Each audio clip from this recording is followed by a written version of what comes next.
नमस्कार, स्वागत आप सभी का आज के इस खास कार्यक्रम खास मुलाकात में। आज हमारे साथ में स्टूडियो में मौजूद हैं श्रीमान रोहिदास कुमार जांगीड़ जी, जिनसे हम सामाजिक और राजनीतिक विषयों पर चर्चा करेंगे। नमस्कार, स्वागत आपका। नमस्कार, बहुत बहुत धन्यवाद। हम आपके शुरुआती जीवन के बारे में जानना चाहेंगे। मैं वैसे तो झुंझुनू जिले का रहने वाला हूँ जी, और चिड़ावा तहसील में हमारे एक छोटा सा गांव है जो आजकल अटैच चिड़ावा में ही हो गया है। वहाँ मेरा जन्म हुआ था। हम 4 बहन भाई हैं। मैं चारों में छोटा ही छोटा हूँ। बड़े बड़े जो सिस्टर है वो मेरे बहनों की डिप्टी हैं, थे उस टाइम, अभी नहीं रहे। और उनसे छोटे थे वो मेरे एडवोकेट थे बहनों की। मेरे से बड़े एक भाई साहब थे जो सीबीआई में नौकरी करते थे, आज रिटायर हो गए हैं अभी। और पिताजी मेरा लकड़ी का काम करते थे। फिर मैं शिक्षा भी मेरी चिड़ावा में ही Dalmia senior high secondary school में हुई है और वहीं से मैं फिर आगे कर्मस्थली जयपुर में आ गया था। जयपुर में आपका कब आना हुआ? जयपुर में मैं 1988 में आया था और उसी वक्त मेरे बहनों ये मेरे भाई साहब यहीं थे। सीबीआई में वो सर्विस में थे और वो जेडीए में डिप्टी थे। तो उन्हीं की अनुशंसा से पे मैंने यहाँ फर्नीचर लाइन का कार्य किया और उसको इंटीरियर का रूप दे करके मैंने 150 लेबर मेरे पास काम करती थी जी। वहाँ से मेरा कर्म जो है स्टार्ट हो गया। बहुत और आज ठीक सक्षम परिवार में जो है सक्षम काम है। इंटीरियर के व्यवसाय से आपको समाज सेवा में कैसे रुझान हुआ? एक्चुअली इंटीरियर के काम में जो है बराबर के ठेकेदार थे अपने समाज के, 10-5 जने थे हम। तो एक ही जगह बैठा करते थे। तो हमने अमावस्या को ये अपने जागरण वगैरह है ये करने शुरू कर दिए, रात्रि जागरण वगैरह शुरू किए। तो हमने हमारी इच्छा हुई कि हम एक समिति का गठन करें, तो जिसमें हमारे 5-7 जने जो सक्रिय थे समाज में। तो उसी अमावस्या की रात को जागरण में बैठे बैठे हमारे दिमाग में आई कि हमें एक संस्था का गठन करना चाहिए जिससे हमारे काष्ठ कला का या जो भी कारपेंटर भाइयों का काम है उसमें असुविधा को हम सुविधा में बदलें। जिनको कोई सुविधा असुविधा है, कोई पेमेंट नहीं दे, कोई और नहीं दे, तो उस चीज में हम रुचि लेने लगे। वहीं से हमने एक जांगीड़ हस्तकला सेवा समिति का गठन किया जिसमें हमारे रामेश्वर जी, महेश जी, राजेंद्र जी, मुरारी जी और भी बहुत सारे जो थे उसके फाउंडर थे। उन्होंने अपने साथ मिलकर के जो है एक समिति का गठन किया। उसी से हमारे को सामाजिक सेवा में आनंद महसूस हुआ या ईश्वर की देन थी कि हम ये सेवा करने के लिए हमारे को भेजा है। हमने शोभा यात्रा भी शुरू करी। इस तरह से हमारा समाज में रुझान हो गया। बहुत बढ़िया। समाज सेवा में आपकी क्या क्या उपलब्धियां रही है? समाज सेवा में मैं हस्तकला सेवा समिति का अध्यक्ष रहा हूँ और प्रदेश सभा में प्रधान रहा हूँ और महासभा में भी प्रधान रहा हूँ। आज भी राजनीति में अपने समाज की जो भी संस्थाएं हैं उनमें कहीं संरक्षक हूँ तो कहीं मुख्य धारा में हूँ जी। और काम करने का आनंद आ रहा है। हम लगे हुए हैं, आज भी संजय असवाल जी के साथ लगे हुए हैं और महासभा में रामपाल जी प्रधान जी के साथ लगे हुए हैं। जो भी सेवा हमसे बन पाती है हम तत्पर करते हैं जी। बहुत बढ़िया। सुना है आप राजनीतिक में सक्रिय हैं, तो समाज सेवा से राजनीति में कैसे रुझान अपना आया?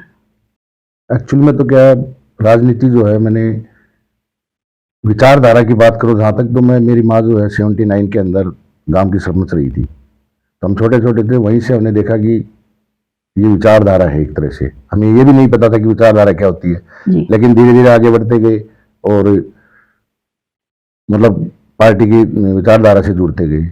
98 के अंदर हमारे सांगानेर विधानसभा में चुनाव हुए थे पार्षद के। उसके अंदर हमने भाग लिया तो पार्षद विजयी हो गया। उसी विचारधारा का था, उसी लिए साथ लग गए। उसके बाद में हमने फिर पॉलिटिक्स में जैसे जैसे समाज से ही जुड़ करके, क्योंकि समाज में आदमी सर्वोपरि होता है, तो उसको आज हर पार्टी भी पूछती है, हर राजनीति के पूछता है कि फला आदमी समाज के साथ है या समाज का नेतृत्व कर रहा है तो उसको लाओ। इस तरह से हमारे को राजनीति में लेते गए और हम राजनीति में आगे बढ़ते गए। विचारधारा ने हमारे को बहुत ही दिया है, मेहनत करी हमने पार्टी में। कोई भी, और मैं तो ये कहना चाहता हूँ, कोई भी पार्टी हो, समाज को उसके अंदर दखलबाजी जरूर करनी चाहिए, ताकि समाज का भी एक राजनीतिक पटल बने और राजनीति में भागीदारी होनी बहुत जरूरी है जी। आज के ज़माने में। इसलिए मैंने ये रुचि रखी, मैंने पार्टी में काम किया, जिसका मुझे आज इनाम मिल रहा है और मुझे स्टेट कोऑर्डिनेटर बनाया गया है और 2 जिले का प्रभार भी मेरे को दे रखा है, नागौर और अजमेर का। बहुत बढ़िया। इस तरह से मैंने पॉलिटिक्स में एंट्री करी थी। राजनीति में समाज पिछड़ा हुआ है, इसके बारे में आपकी क्या राय है? राजनीति में हमारा समाज का पिछड़ने का एक कारण है कि हम हाथ के कारीगर रह गए और एक स्वाभिमानी कौम कहलाते हैं हम। जी। हमें स्वाभिमानी बना दिया ताकि हम किसी का विरोध नहीं कर सके, तो हमें दखलबाजी करनी पड़ेगी। और उसके लिए आप किसी भी विचारधारा से या किसी भी पार्टी से आओ, समाज के हर व्यक्ति को इसके अंदर एंट्री करनी चाहिए, ताकि अगर दखलबाजी नहीं करेंगे तो हमारे समाज को कोई पूछेगा भी नहीं। और आज का जो समय दौर गुजर रहा है उसके अंदर जातिवाद, धर्मवाद, ये सब हावी हो रहे हैं। जी। इसलिए अगर अपन नहीं इसके अंदर एंट्री लेंगे तो अपने को कोई पूछने वाला नहीं है। आज राज और काज दोनों के अंदर अपनी भागीदारी बनेगी, तभी अपने को कोई पूछेगा, अदरवाइज अपने को कोई पूछने वाला नहीं है। तो राजनीति में आने के लिए अपने और क्या प्रयास किए जा रहे हैं समाज की तरफ से? ये बात भी सही। आज समाज में सामाजिक जितनी भी संस्थाएं हैं वो यही प्रयत्न कर रही हैं कि जो भी आदमी, जो भी व्यक्ति समाज का अपना राजनीति में हिस्सादारी रखता है या राजनीति में दखलबाजी रखता है, उसको मोटिवेट करो। और मैं तो सभी से कहता हूं कि उसको इतना मोटिवेट करो कि वो आदमी की डबल ताकत हो जाए और फाइट करने के लिए तैयार हो जाए। हर पार्टी के अंदर, मैं किसी एक विचारधारा का पक्षपात नहीं कर रहा हूं, हर पार्टी के अंदर समाज को आगे आना चाहिए, जिससे हमारे आने वाली पीढ़ियां उसका फायदा उठाएं। जी, बहुत खूब। अगर समाज राजनीति में आगे आता है तो उसको क्या बेनिफिट होगा, समाज को क्या फायदा है इससे? आज अगर समाज में 4 IAS, 4 IPS और 4 मंत्री हों तो उस समाज की गिनती उच्च स्तरीय समाज में आती है।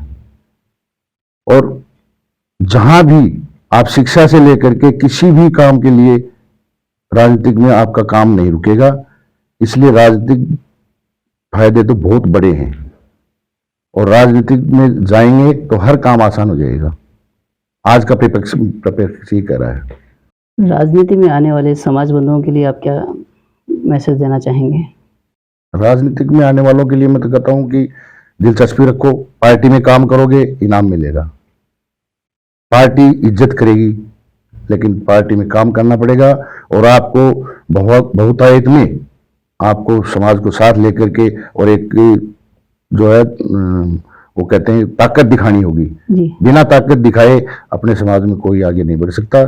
पार्टियों को मुंडी चाहिए, सिर चाहिए कि कितने चेहरे हैं, कितने सिर हैं, तब वो पार्टी उसकी कदर करेगी, अदरवाइज कदर नहीं करेगी। इसलिए मतलब हर एक व्यक्ति को कहता हूँ, मोटिवेट करता हूँ कि आप किसी भी पार्टी से आओ, लेकिन राजनीतिक भागीदारी में आओ।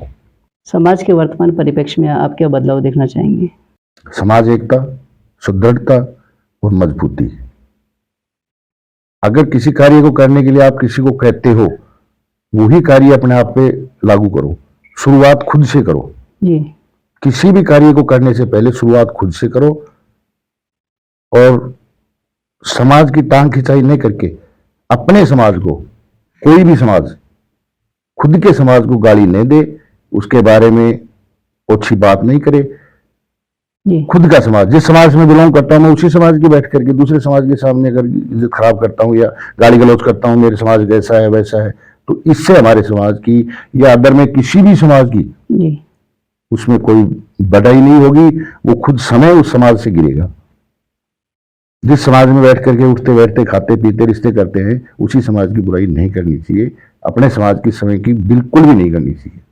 और क्या बदलाव आप चाहेंगे आगे और इसके अलावा?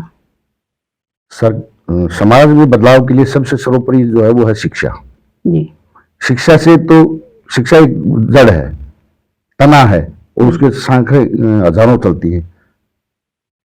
वो शिक्षा का विस्तार है, उससे विस्तार होता है। आप उसी से आप प्रशासनिक में जाओगे, उसी से आप राजनीति में जाओगे, उसी से आप हर एक क्षेत्र में सर्वोच्च कार्य करने की मनसा बनेगी और अच्छी जगह जो है अपना समाज सुदृढ़ होगा। सामाजिक युवाओं या समाज बंधुओं को राजनीतिक में जोड़ने के लिए आपके क्या प्रयास हैं? आज समाज के अंदर युवा भी बहुत आ रहे हैं राजनीति में, मैं देख रहा हूँ, जी और वो हमें देख के आ रहे हैं कि आप आगे चल रहे हो, हम आपके पीछे हैं, और हम जो कर रहे हैं उससे उन्हीं युवाओं का एक प्लेटफॉर्म बन रहा है। घर में जो माहौल होगा वैसा ही करेगा, जी परिवार में जो माहौल होगा वैसा करेगा, समाज में माहौल होगा तो अपने आप मोटिवेट होंगे, देखेंगे, देख के करेंगे, आगे बढ़ेंगे। समाज बंधुओं को और युवाओं को आप क्या संदेश देना चाहेंगे? मेरी समाज से एक बहुत ही बड़ी रिक्वेस्ट है, हाथ जोड़ के मैं विनती करता हूँ कि समाज को एक जाजम पे बैठाओ।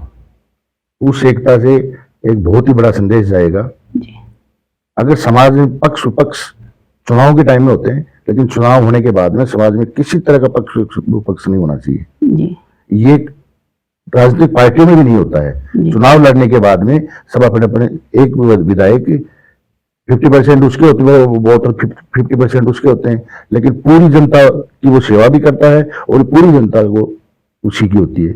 इसीलिए समाज को मैं ये कह रहा हूँ, मेरा एक संदेश है कि कहीं भी आपस में टांग खिंचाई नहीं करें, एक ही जाजम पे बैठें, और समाज तभी बढ़ेगा जब एक दूसरे को सपोर्ट करेगा, तभी समाज बढ़ेगा। जी। और बहुत ही जोर देकर के मैं कहना चाहता हूँ कि समाज को दो फाड़ नहीं करें।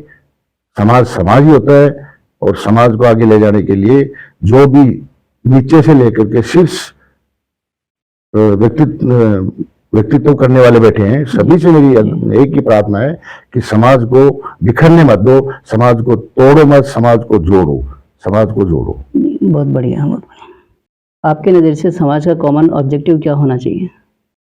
मेरे हिसाब से जैसे समाज के अंदर जो है, अपन किसी भी भागीदारी या जनगणना में या किसी में भी जाएं, तो सबसे पहले जो है, वो मैंने पहले भी कहा कि कितनी सिरें हैं, कितनी मुंडी हैं, कितने वोट हैं। आज पॉलिटिक्स में भी यही चीजें देखी जाती हैं।